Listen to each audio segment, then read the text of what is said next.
Y desde la hermosa ciudad de Cali continuamos haciendo este cubrimiento muy especial a la franja académica de esta cumbre de la biodiversidad. Estamos en la COP16, la COP de Colombia, la COP de la gente, en donde nuestro país es sede de este año, de este importante evento. Hoy me encuentro con un invitado muy especial. Él viene desde la Subdirección Nacional de Proyección Institucional y desde la Dirección de Fortalecimiento y Apoyo a la Gestión Estatal.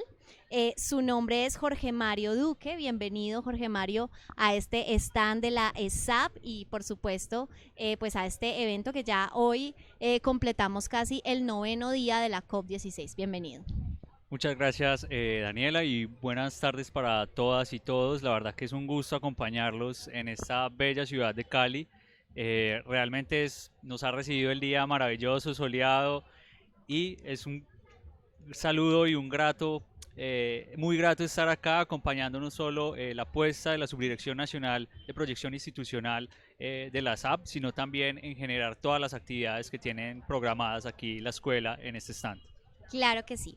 Bueno, recordemos un poco también para las personas que nos ven que estamos ubicados en la franja verde, en la zona verde de la COP, en donde pues digamos que el objetivo un poco es intercambiar estas experiencias, estos conocimientos, estos saberes en pro de la protección de la biodiversidad, en pro de la protección del medio ambiente y la conservación de nuestros recursos naturales.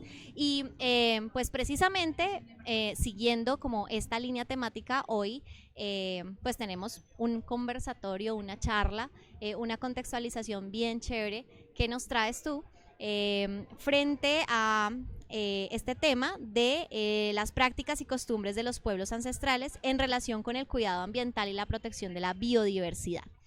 ¿Qué puede decir la Dirección de Fortalecimiento y Apoyo a la Gestión Estatal al respecto? ¿Qué se ha hecho desde la SAP para promover este tema? Claro que sí, mira. Hay que partir de que la Dirección de Fortalecimiento y Apoyo a la Gestión Estatal de la SAP viene acompañando un proceso de asistencia técnica, digamos, para reducirlo en otros términos de asesorías y consultorías en los municipios de quinta y sexta categoría en todo el país. Llegamos a más de 384 municipios en todos los departamentos. Eso la verdad es un trabajo realmente enorme, y la apuesta está regulada a través del COMPES 4091. Allí se dan los lineamientos de asistencia técnica territorial.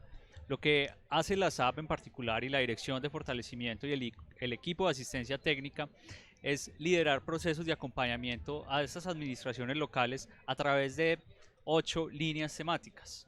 Tenemos finanzas públicas, ordenamiento territorial, que justamente nuestro panel anterior nos hablaba de ese ordenamiento territorial específicamente en el departamento de Tolima. Y adicional a todas las líneas temáticas, está en particular la que yo lidero, que es el tema de asuntos étnicos, enfoque de género e inclusión social. Esa es una apuesta muy grande que tiene la Dirección de Fortalecimiento, en particular también para responder a esos lineamientos establecidos en el Plan Nacional de Desarrollo, donde nos habla y nos cuenta allí un poco de esos actores diferenciales para el cambio. Hay que entender que la línea temática surge para responder a esta apuesta del gobierno nacional, y en cabeza del profesor Iván Bula y de Elier Ávalo, el director de fortalecimiento, pues se dieron a la tarea de abrir una nueva temática que realmente garantizara esa atención o esas asesorías a estos municipios en estos temas tan trascendentales. Y a partir de ese ejercicio nace la línea temática, y hemos venido teniendo experiencias muy significativas a nivel territorial, pero más allá de las experiencias que más tarde tal vez podamos conversar sobre ellas, hay que hacer hincapié en que justamente estas comunidades étnicas, comunidades originarias, indígenas de Colombia, han sido históricamente excluidas, ¿no? Y en un ejercicio que viene desde la planeación de nuestro Plan Nacional de Desarrollo, en este diálogo conjunto, si se quiere, horizontal con las comunidades étnicas y todos los pueblos originarios de Colombia, pues hay unas apuestas muy grandes. Y en este ejercicio justamente, y yo creo que también hay que pensar en cómo se enmarca esto dentro de la COP, es porque uno de los 4 compromisos de Colombia ante la COP es justamente con el artículo 8J de esa Convención de Biodiversidad anterior. Y allí se habla y se plantea justamente de la incidencia que tienen los pueblos étnicos, los pueblos originarios, y cómo a través de sus prácticas culturales, prácticas ancestrales, sus tradiciones, su identidad, sus costumbres, pues garantizan ese cuidado de su biodiversidad y ese relacionamiento, si se quiere, un poco sui generis que tienen las comunidades a partir del ambiente que los rodea. Y a partir de ese ejercicio, justamente, la escuela superior hemos tomado ese diálogo horizontal con las comunidades, nos hemos llegado a diferentes municipios y hemos puesto en el debate la incidencia que tienen las comunidades étnicas, no solo en la conservación del territorio, sino también en ese ordenamiento y esas prácticas, si se quiere, culturales, tradicionales y ancestrales que tienen allí en sus comunidades. Y esto ha sido un ejercicio bastante significativo. Lo más importante, creo yo, es aterrizar, por decirlo en esos términos, o materializar en acciones concretas, en acciones muy puntuales, ese ejercicio de esos actores históricamente excluidos, esos actores diferenciales para el cambio, y llevar a través de la oferta que tiene la subdirección de proyección institucional, poder tener esa incidencia a nivel territorial. Yo quisiera hacerte una pregunta, Jorge, de pronto para las personas que se conectan, que no son colombianos o que de pronto se relacionan por primera vez con estos términos, ¿no? ¿Y qué podríamos catalogar en el caso de Colombia, nuestro país, como una comunidad originaria, como una comunidad ancestral? Ok, yo creo que ahí hay y entran, digamos, múltiples matices a responder esa pregunta. Lo más importante, yo creo, de nuestras comunidades es entender el lugar que tienen dentro de la constitución política o dentro de esa estructura, digamos, del Estado colombiano. Afortunadamente, Colombia, con la Constitución del 91, se reconoce como un país pluriétnico y multicultural, ¿no?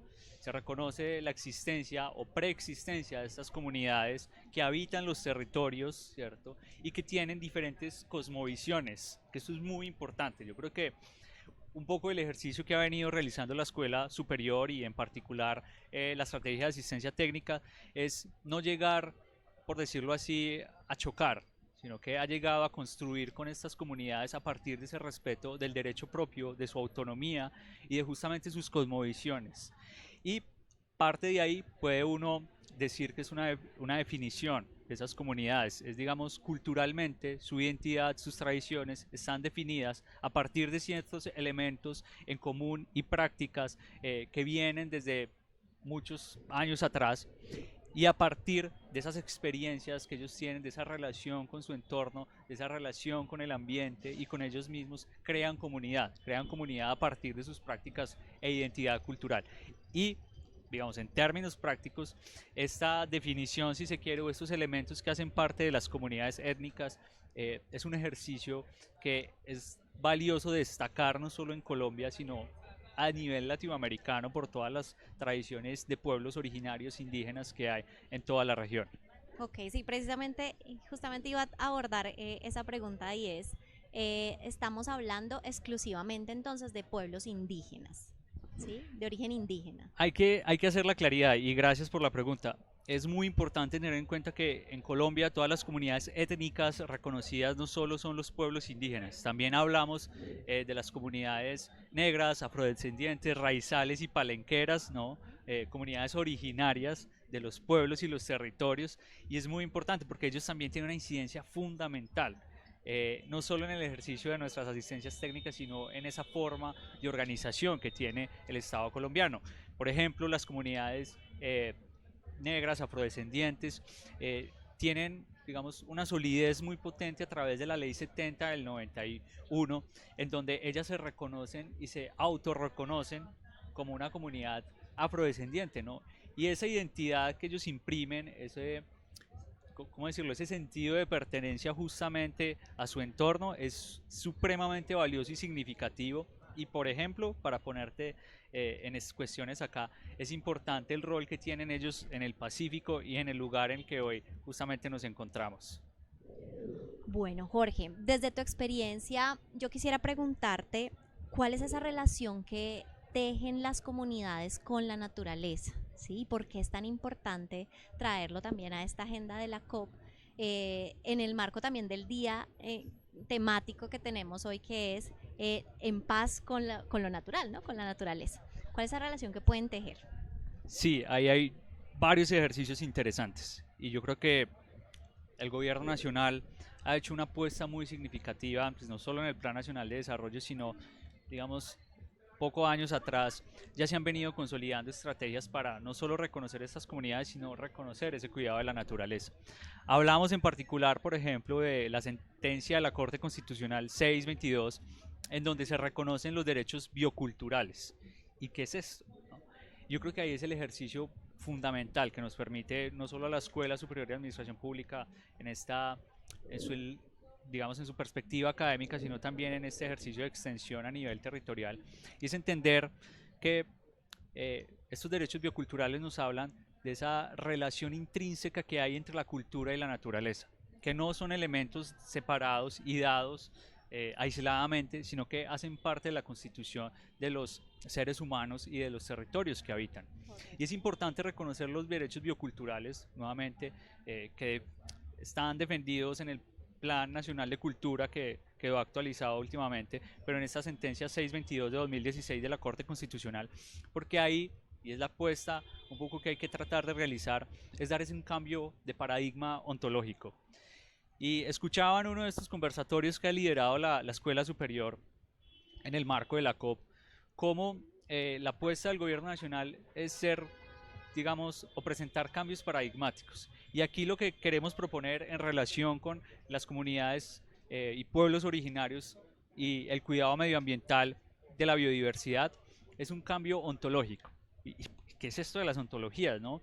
Y le apostamos justamente a romper ese antropocentrismo, ¿no? Entender que este humano, sea hombre o mujer, es el centro de todo el espacio y a partir de ahí se reconocen los recursos naturales como si fueran sujetos de expropiación, ¿no? Ese cambio ontológico, este cambio paradigmático, lo que nos invita justamente a pensarnos a partir de lo que se ha teorizado, digamos, un poco con el colombiano Arturo Escobar, ontologías relacionales. Y estas ontologías relacionales nos vienen a hablar justamente de que esa interacción hombre-naturaleza, e incluso no solo esa relación de los humanos y los individuos con la naturaleza, sino también con, digamos, entes supraespirituales, pues hay que reconocerlos en ese intercambio un poco, si se quiere, rizomático de, de diálogo conjunto, de diálogo horizontal. Y ahí es donde viene la apuesta de la Escuela Superior de Administración Pública, un poco dentro de la línea temática del programa de asistencias técnicas, en llegar realmente a las comunidades respetando esa autonomía, ese derecho y entendiendo sus cosmovisiones. Entender, por ejemplo, que pues, ese humano no es el centro, sino que el centro es el río, o que el centro es, por ejemplo, sus chagras y cómo se constituyen a partir de ese relacionamiento biocultural, ¿cierto? Y con la biodiversidad desde esas prácticas tradicionales. Y en ese ejercicio, pues no, yo creo que la apuesta de la escuela debe ser en tomar un poco esas teorías en ese ejercicio de escuela aplicada y llevarlas al ejercicio práctico en el territorio. Lo hablábamos un poco hace un rato en la ponencia anterior, precisamente cuando se reconoce el río Magdalena como un sujeto de derecho, ¿no? Y es maravilloso porque entonces entendemos la importancia, por ejemplo, para el Tolima, para un departamento como el Tolima, de su recurso hídrico, pero no solamente porque es fuente hídrica, sino porque resulta ser el alimento en materia de narración oral, en materia de un montón de cosas a nivel cultural, de alimento, ¿no? Propio, entonces me parece muy interesante lo que dices en relación a eso y me gustaría preguntarte desde la dirección de fortalecimiento con las experiencias que han tenido en las comunidades a donde han hecho las asistencias técnicas, qué han logrado encontrar, cómo ha sido esa metodología de relacionamiento, respetando por supuesto todo este tema de su cultura y pues de su contexto. Gracias. Mira, justamente, y ahora que destacas la importancia del río, pues pensar en Colombia, el Magdalena, todo lo que ha representado para estas comunidades, ¿no? Cómo ha conectado, ¿no? Claro, De un montón de zonas del país. pero te pongo otros ejemplos y allí voy a los ejercicios prácticos que hemos tenido a nivel territorial. El río Atrato en el Chocó, es también una fuente, como tú dices, no solo de tradición oral, cultural, ¿no? Por donde todo pasa por allí, incluso hay por ahí ciertas investigaciones de cómo la incidencia del río Atrato, en particular con las cantadoras de los alabados en el Chocó, ¿no? En esas comunidades. Pero relacionado con lo que el ejercicio que ha hecho la Dirección de Fortalecimiento en su programa de asistencia técnica, hay dos experiencias en particular que me gustaría resaltar y que nos permite entender y redimensionar nuevamente lo que es el río para una comunidad. Y pienso en el caso, varias asistencias desde el año pasado hemos venido trabajando en particular en Puerto Inírida. Puerto Inírida, en el departamento de La Guainía, con presencia bastante significativa de comunidades indígenas, y allí llegamos con una asistencia técnica. El año pasado llegamos con el fortalecimiento de la Casa de la Justicia Indígena, ¿no? Respetando ese derecho propio, y este año llegamos a partir en un ejercicio de ordenamiento territorial alrededor del agua, alrededor de entender ese relacionamiento de las comunidades con el río Guaviare, con el río Inírida, allá en el municipio, y es un ejercicio que lo que nos permite es, y creo que lo tocaban un poco en el panel anterior, llevar la escuela a los territorios, llevarla allá, caminarse los territorios, que eso es bien importante, llegar hasta esas veredas, hasta esos lugares que a veces uno no Un se poco piensa llegar. democratizarla también, ¿no? Sí, claro, porque yo creo que es eso, es que llegue a todos, es que llegue justamente a esos lugares. A veces es muy incómodo decirlo, pero esos excluidos están un poco alejados de ese centro, ¿no?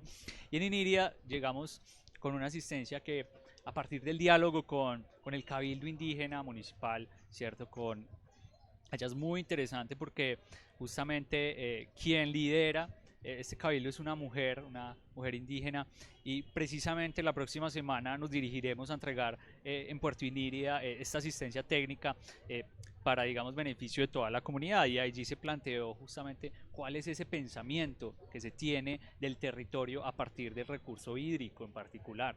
Y y llegamos a unos debates supremamente potentes alrededor de cómo las comunidades indígenas tienen que pensar, tienen que organizar el pensamiento para organizar el territorio. Son temas supremamente bonitos y profundos que yo creo que en un ejercicio de asistencia técnica pues hemos podido tener este diálogo conjunto, y cómo este ordenamiento territorial es a partir de esas cosmovisiones. Y quisiera conectarlo con otro ejercicio bastante significativo que realizamos en el municipio de Tierra Alta, en Córdoba. Córdoba, atravesado por el río Sino totalmente, pero en particular el municipio de Tierra Alta. Y yo creo que aquí todos tenemos imaginarios culturales o imaginarios y representaciones sociales respecto a Tierra Alta bastante negativos, ¿no? De allá solo pues hay cosas supremamente que no son muy agradables, pero estar allá, y yo creo que es el ejercicio profundo que ha hecho la SAB, y ahí es donde uno dimensiona la estrategia de asistencia técnica, es que uno como profesional llega hasta el municipio de Tierra Alta, y no solo es llegar y sentarse con la alcaldía municipal, algunos actores, sino es hacer mesas de trabajo con comunidades afrodescendientes. Hicimos mesas de trabajo con las comunidades indígenas, en particular los Emberá Catío, de allá de la región, y esta asistencia técnica tenía un componente muy significativo, que era apoyar en esas prácticas tradicionales ancestrales, ¿cierto? Y en relación con sus productos artesanales. Queremos fortalecer esas economías populares, que es una apuesta también del gobierno nacional, esas economías otras, como lo viene llamando el gobierno, de las comunidades étnicas. Y allí, por ejemplo, aquí tengo una manilla que me traje de la vereda El Manantial. Esta vereda, atravesada por el río, por la quebrada del Manantial también, está, digamos, como en la base del nudo del Paramillo. Hasta allá llegó la Escuela Superior de Administración Pública, después de trocha, obviamente pedir permiso por condiciones de seguridad, llegar hasta esa vereda y podernos sentar con las mujeres que hacen esta mostatilla checa, y ver cuáles son sus problemáticas, ver también cuáles son sus expectativas respecto a esos ecosistemas culturales y productivos en el municipio, y en particular allá en la vereda. Y nos dimos cuenta justamente, sentados allá compartiendo con estas comunidades en la hoja de Biao, la comida, un almuerzo, ¿no? sentarnos en los tambos, Fiambre que llaman. sí, sentarnos allá en los tambos, ver justamente su cocina, ver también cómo hacen eh, una experiencia muy bonita porque no sé si has visto la pintura que se hacen las mujeres en Sí, Verá, el Kipará, ver cómo gestionan ese cuidado con la naturaleza y es indagar un poco por ello, ¿no? Por ejemplo, cuando indagamos un poco por ese ejercicio de la pintura corporal con el kipará, es una fruta, es un fruto, y es ese cuidado con el ambiente, ¿no? Es ese respeto con el árbol que da el fruto, digamos que hacen como una especie de pacto con el elemental del árbol y piden permiso para poder utilizarlo. Y en eso nos habla justamente de estas prácticas ancestrales y tradicionales para ordenar no solo el territorio, sino para generar ese impacto medioambiental.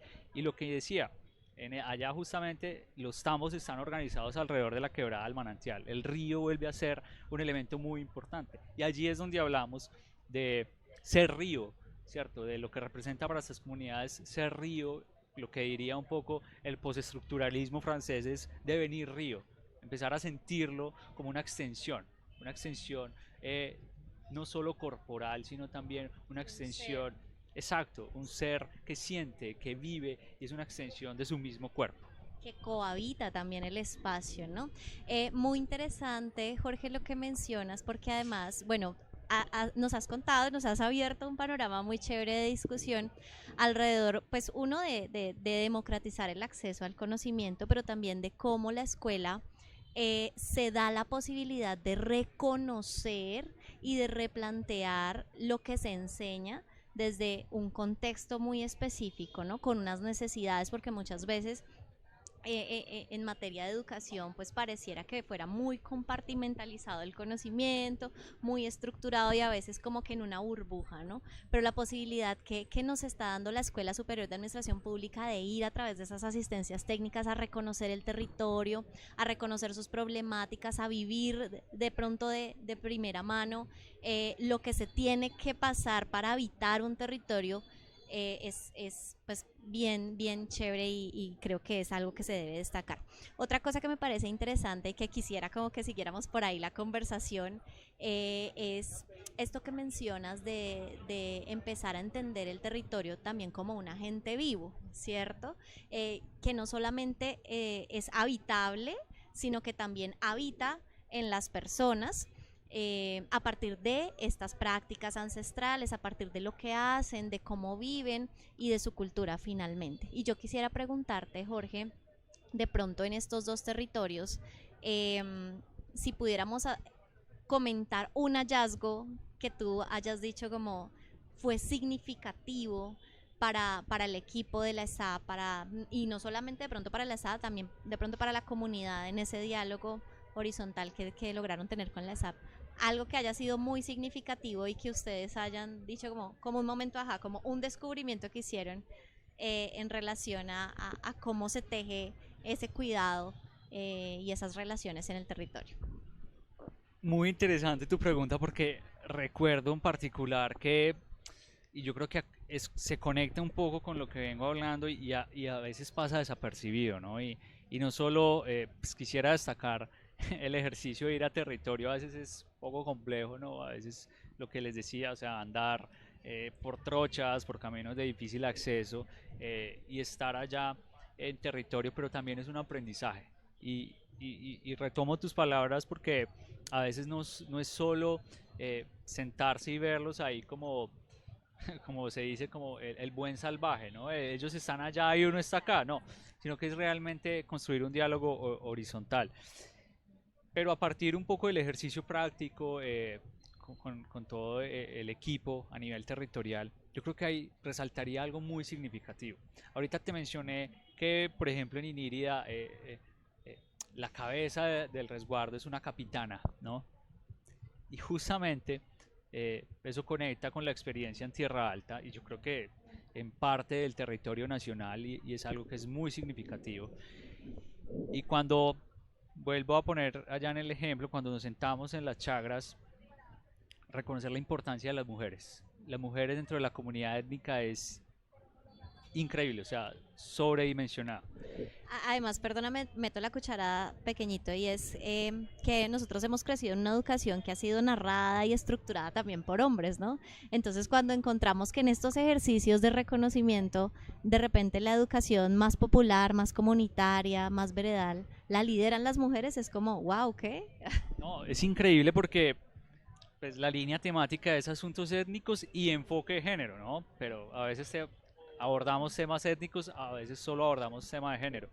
Pero cuando llegamos a los territorios, nos damos cuenta que son las mujeres las que más se apropian de esas tradiciones, ¿no? Y en Tierra Alta, y ahora viene a mi mente, viene a mi mente también en Belalcázar, en Caldas, quienes lideran procesos de trabajo cultural de sus artesanías son las mujeres, y eso es bastante significativo. Por ejemplo, en Belalcázar, en Caldas, teníamos experiencia de cómo las mujeres eh, indígenas tenían sus prácticas de partería. Literalmente decían, te tienes que hacer debajo de un árbol para que te vaya bien en el parto. O sea, es ese cuidado medioambiental y esa importancia de las mujeres. Y en Tierra Alta en particular, por ejemplo, las mujeres son las únicas que trabajan el tema de la mostacilla checa. Los hombres realmente no hacen no conservan sus tradiciones respecto a eso. Y estar allá sentados con ellos fue darse cuenta de cómo hay esa distinción un poco, que aún, como tú lo dices, somos una sociedad bastante patriarcal, ¿cierto?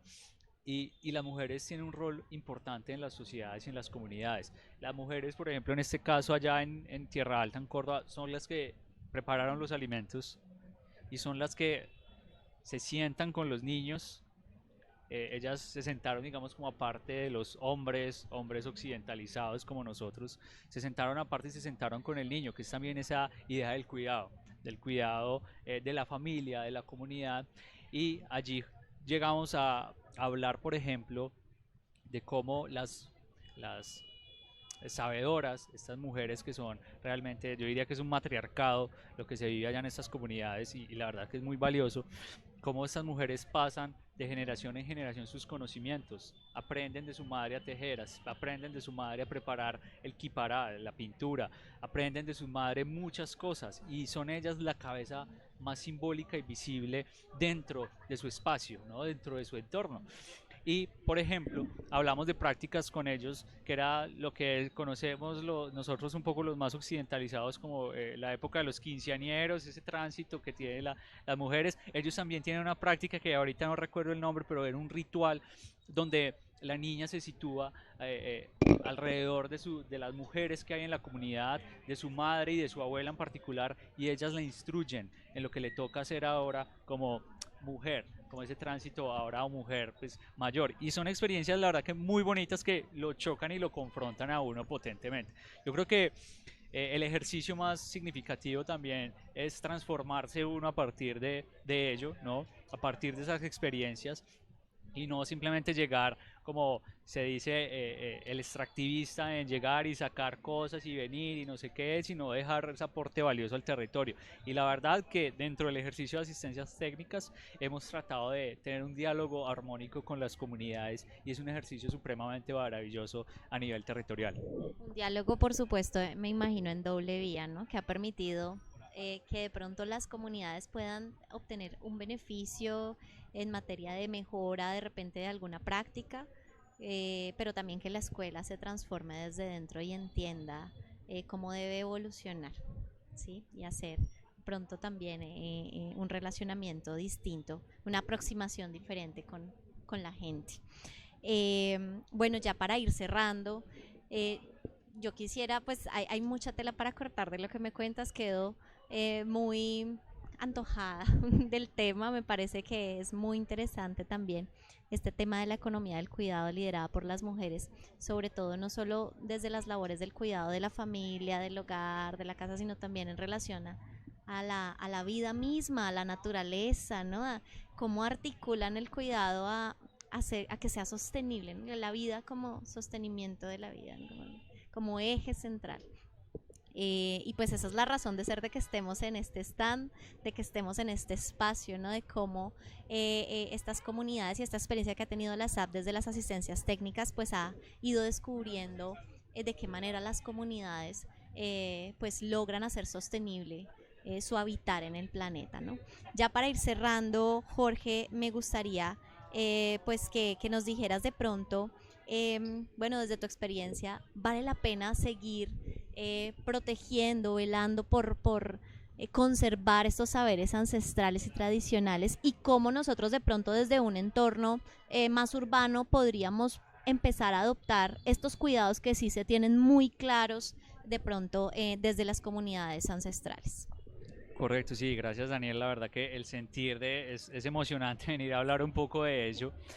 Y mira, yo creo que hay varios ejercicios prácticos que los pondría como un reto también a futuro, porque obviamente no es un trabajo terminado, pero es bastante significativo y para retomar un poco lo que mencionabas, el papel de las mujeres y de entender cómo se conoce popularmente la tierra como esa Pachamama, que es una mujer, es como esa figura del eterno femenino, y ahí está, ¿no? Es en el cuidado y es bien importante.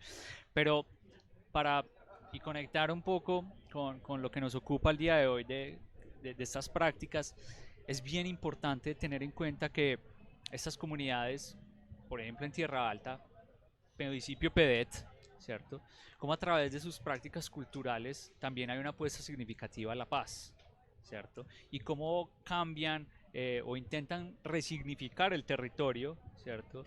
Dotarlo de un nuevo sentido a partir de la cultura y las culturas. Y yo creo que es un ejercicio que nos propone múltiples retos en diferentes vías. Uno es, digamos, debatir un poco más o situar un poco el debate alrededor de la importancia y la incidencia de las comunidades étnicas y esa identidad cultural que tienen múltiples pueblos, múltiples municipios en Colombia para defenderlos, protegerlos, salvaguardarlos y ahí a partir de ello poder potencializar un ejercicio que vaya anclado y ligado al proceso de construcción de paz, ¿cierto? A través de las prácticas culturales, ¿no? Que cambian esa imagen del territorio, esa imagen si se quiere negativa del territorio, pero también justamente cómo lograr acercar las administraciones municipales y las comunidades, porque a veces siempre son vistas como problemáticas, pero cuando...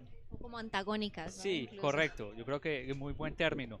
Yo creo que el ejercicio de la SAP es situar el debate para acercarlos y hemos hecho, vuelvo e insisto, un trabajo significativo y a partir de ese ejercicio, yo creo que es nuestro cambio que debemos dar como sociedad un poco lo que tú dices, en términos más urbanos, en términos occidentalizados, si puedo utilizar ese término, tenemos que tener un diálogo entre iguales, ¿no?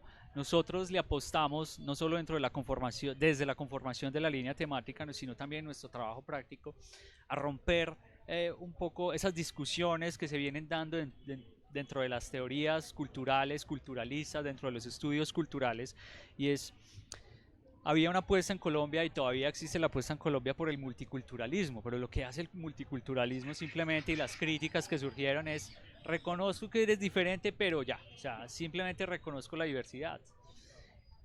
La apuesta que digamos, y como un enfoque, si se quiere, teórico, epistemológico, desde donde nos situamos, es la interculturalidad, ¿no? Que viene a romper ese simple reconocimiento tácito del multiculturalismo y lo que plantea la interculturalidad, ¿cierto? En términos teóricos, es construir con el otro, poder llegar a espacios de convivencia con el otro, diálogos de horizontalidad, como hemos Lo hablado, común. exacto, pero que la construcción del conocimiento sea a partir del trabajo realmente en territorio, porque a veces, y un poco el ejercicio que se hace dentro de la institucionalidad colombiana y por la visión occidentalizada, estamos en el centro que todavía seguimos siendo un país muy centralista, no, eso hay que admitirlo, yo creo, que todavía pensamos en un centro y son los profesionales que vienen de Bogotá a traer conocimientos al territorio y yo creo que esto es un error, ¿no? Hay que entender que el conocimiento no solo pasa por este centro del país, sino que el conocimiento viene desde esas prácticas tradicionales y en ese ejercicio intercultural lo que ponemos es un diálogo horizontal. Nosotros nunca le decimos a la comunidad esta es la solución porque es impositivo, sino venga, ¿cuál sería ustedes? ¿Cuál creen que es la solución? Yo creo que ustedes ya la tienen acá porque ustedes ya han tenido ese análisis, han tenido ese espacio, conocen el territorio, caminan el territorio, y lo que nos ha permitido es justamente eso, caminar junto a las comunidades, que yo creo que es romper un poco esa estructura del país multicultural y apostarle más bien a la interculturalidad como una apuesta teórica, metodológica y práctica, que es el ejercicio que hemos venido liderando en la escuela superior y en la dirección de fortalecimiento. Bueno, Jorge Mario, te agradezco mucho este espacio tan interesante que hace parte de la zona verde y por supuesto de la oferta que tiene la SAP aquí en la COP16. Este tema sin duda pues queda abierto, yo creo que tendríamos que hacer otros varios programas para seguirlos abordando, pero sin duda nos has hecho un reconocimiento bien interesante sobre lo que ha hecho la Dirección de Fortalecimiento de Apoyo a la Gestión Estatal en las asistencias técnicas que ha llevado a cabo y particularmente pues con este tema de las comunidades. Te agradecemos mucho y bueno, esperamos tenerte en lo que resta de la agenda de la COP16. Claro que sí, no, gracias a todo el equipo, a ti Daniela especialmente por el espacio y bueno, la oportunidad para que conozcan un poco la oferta de la Escuela Superior de Administración Pública y el ejercicio que se viene realizando a nivel territorial de llegar a sus municipios en apariencia lejanos, pero allí está la escuela, es una apuesta bastante significativa. Muchas gracias. Vale, sigan con ustedes allá, nos vemos pronto, hasta luego.